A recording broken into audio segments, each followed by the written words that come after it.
ഒരു കുറ്റകൃത്യം ചെയ്ത മനുഷ്യരെ കുറ്റബോധം എന്നും വേട്ടയാടാം. അതിൽ നിന്ന് എങ്ങനെ ഓടി ഒളിക്കാൻ ശ്രമിച്ചാലും ആ പാപക്കറ അയാളെ പിന്നാലെ പിന്തുടരും. ഒരാളെ കൊലപ്പെടുത്തി നാട് വിട്ടാലും ഈ രാജ്യത്തെ നിയമ സംവിധാനത്തെ കബളിപ്പിച്ചാലും ഒരിക്കൽ പിടിക്കപ്പെടുമെന്ന ഭീതി ഉണ്ടാകും അവർക്ക്.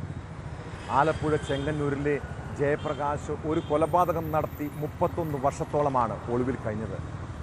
കുട്ടപ്പ പണിക്കർ എന്ന 71കാരനെ കല്ലുകൊണ്ടും കൈകൊണ്ടും ഇടിച്ചും തൊടിച്ചും കൊലപ്പെടുത്തിയ ശേഷം ബോംബെയിലും ഗൾഫിലുമായി പതിറ്റാണ്ടുകളോളം ജീവിച്ചു.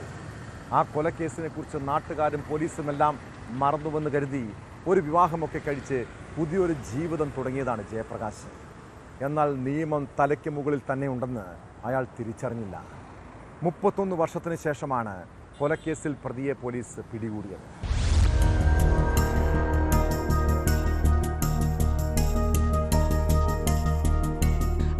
1994 നവംബർ 19 ചെങ്ങന്നൂർ പോലീസ് രജിസ്റ്റർ ചെയ്ത കൊലപാതക കേസിലെ പ്രതിയായ ജയപ്രകാശാണ് 31 വർഷത്തിനു ശേഷം പോലീസിന്റെ വലയിലായത്.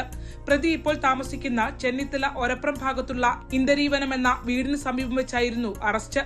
94 നവംബർ 15 രാത്രി 7:15 കനാൽ റോഡിന് സമീപം ജയപ്രകാശ് 71കാരനായ കുട്ടപ്പ പണിക്കരെ ആക്രമിക്കുകയായിരുന്നു.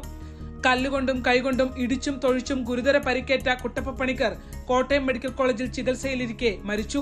സംഭവശേഷം ബോംബെയിലേക്ക് പോയ ജയപ്രകാശ് പിന്നീട് അവിടെ നിന്ന് സൗദിയിലെ ജോലി സ്ഥലത്തേക്ക് കടന്നു കളയുകയായിരുന്നു. ഓണത്തിന് വന്നാണ്. എല്ലാ വർഷവും 30 ദിവസം ലീവിൽ വരും. അതുപ്രകാരം ഇപ്രാവശ്യം വന്നു. ഓണത്തിന് വന്നു. 2-ാം തീയതി 3-ാം തീയതി വന്നു. ഈ മാസം 26-ാം തീയതി പോകാനിരിക്കുകയായിരുന്നു. അതിലാണ് നമുക്ക് ഈ ഇൻഫർമേഷൻ വന്ന് ചെക്ക് ചെയ്തത്.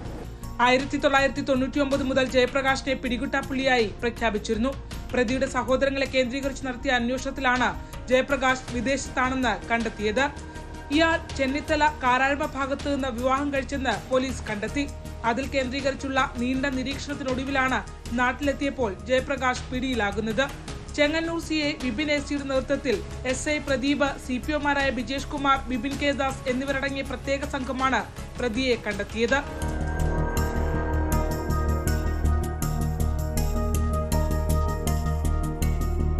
ന്യൂസ് 18 ആലപ്പുഴ.